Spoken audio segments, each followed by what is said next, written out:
Hello everyone, welcome back to Rico's channel. My name is Rico and today I want to share about how to edit hot and cold tone for your macro photos. If you have followed my YouTube for a while, you must already realize that I usually made a video on how to make this preset or that preset. But today's video is quite special. I will be sharing a cool editing tutorial for your macro photos.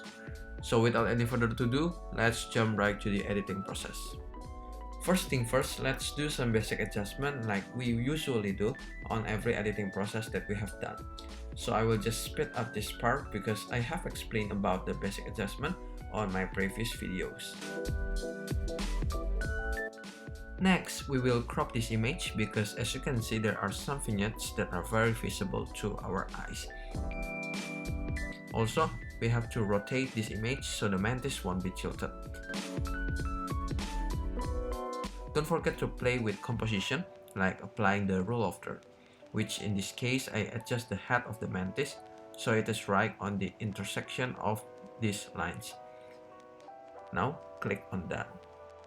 After we crop the image, we will skip the RGB curve. Why? Because we usually use the standard S curve, but in this case, as you can see, the background is already dark and is already quite faded. So if we use the standard S curve, it can make the bokeh disappear. So just proceed to the hue, saturation and luminance setting. Here we only going to modify the green color, which we're gonna decrease the hue to -14, while for the luminance we will decrease it to -11. After that, we will jump to the effects panel, where in this panel we will decrease the amount so we can create some dark effect on the edges of the photo. And then we increase the midpoint, decrease the roundness to -8, and done. Okay, so after some basic adjustment, what we are going to do is add some radial filter to make an artificial light. So click on the radial filter and add a radial filter on the upper left corner because there is where the light comes from. If you click O on your keyboard, you can see the affected area is outside of the filter. So if you want to change the affected area to the inside of the circle, you can click on invert. But now I would like to edit the darker area outside of the circle, so I will click the invert button again. So how do we edit some specific area on our photo? Well, we can use the range mask. Because I would like to edit the darker area, I will use the luminance range mask. Now drag the right slider to the left, and then we can also increase the feather so it will be more blend to our image. After that, we can do some basic adjustment, especially on the temperature and tint because we would like to change the vibe of this photo. After that, we have to remember our purpose before is to add artificial light after this process, which means the brighter area will get brighter and the darker area will get darker. Now we are editing on the darker area, so we have to decrease the exposure, the shadow, and also the black. Now I'm going to add another radial filter by duplicating this radial filter. Move it just right beside it and click on the effect 2 times to reset the effect. After that, we can also turn off the range mask because now we are going to add an artificial light.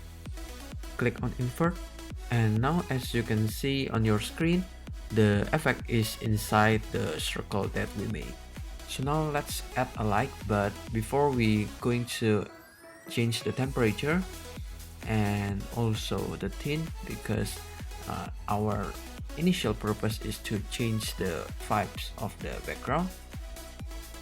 After that, we can increase the exposure, the whites, and then decrease the dehaze so the light will be look natural.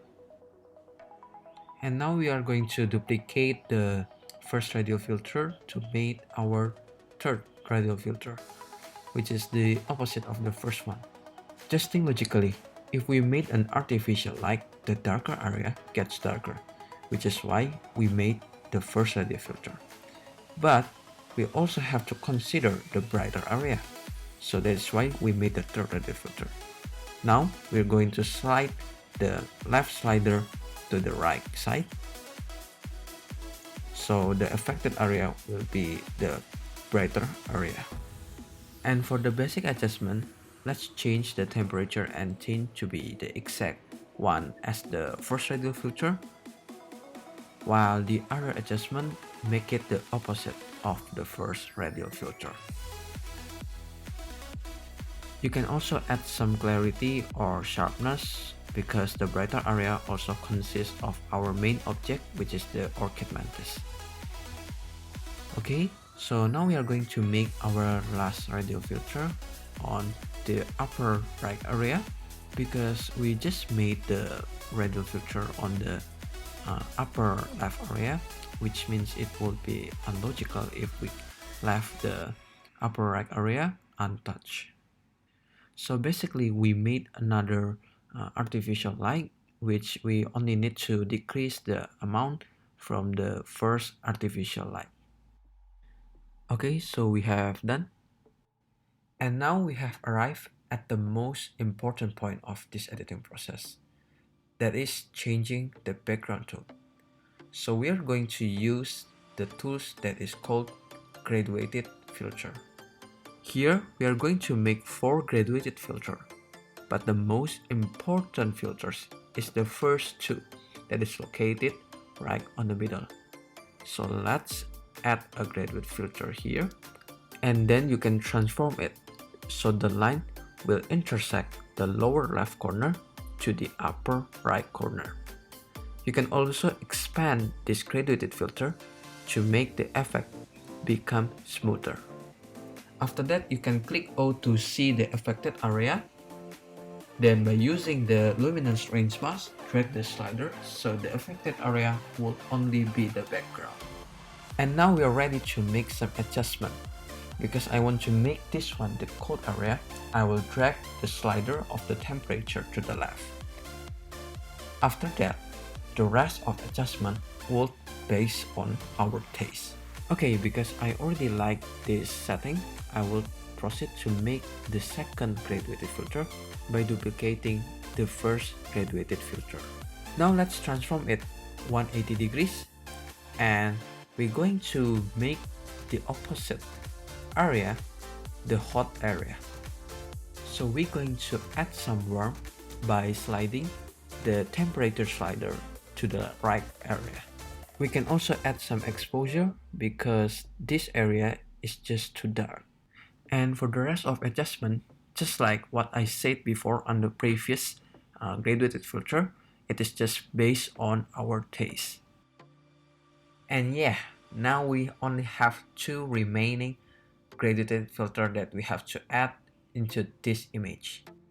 The purpose of the remaining graduated filters are to make a vignette effect, but it is more smoother and will become more natural. Because we would like to edit the darker area, do not forget to drag the luminance range mask slider to the left side. After that, you can do some changes on the adjustment, but the most important adjustment would be the exposure level. You can also decrease the clarity if there is a lot of noise on the edges of your photos. After we're done adjusting the third graduated filter, let's duplicate it to make our fourth graduated filter. Let's move this filter and then we can transform it so the affected area would be the lower right corner of this image. Because the purpose of this graduated filter just the same as the previous one, we can let the basic adjustment remain the same. So now we can click done, and as always, let's take a look at the before and after version to compare the original file with the edited version. Okay, so let's recap what we have just done right now. First, we do some basic adjustment, a very basic one. After that, we made an artificial light using the radial filter to make it look more dramatic. Third, and the most important part of this editing process, is changing the background tone using the Grade Width filter. And now, as you can see from the image, we just discovered a new creative way to edit our macro photos. So if you like this image or the editing process, make sure to subscribe to my channel because I will share more tutorial on how to edit macro photos or other tips and tricks regarding photography. If you like this video, give a thumbs up. If you haven't visited my Instagram, please make sure to check my Instagram at @ricorias for macro photography and at @discoverygo for travel photography. I hope this video can enrich your knowledge about editing macro photos. Thanks for watching. I will see you on the next video.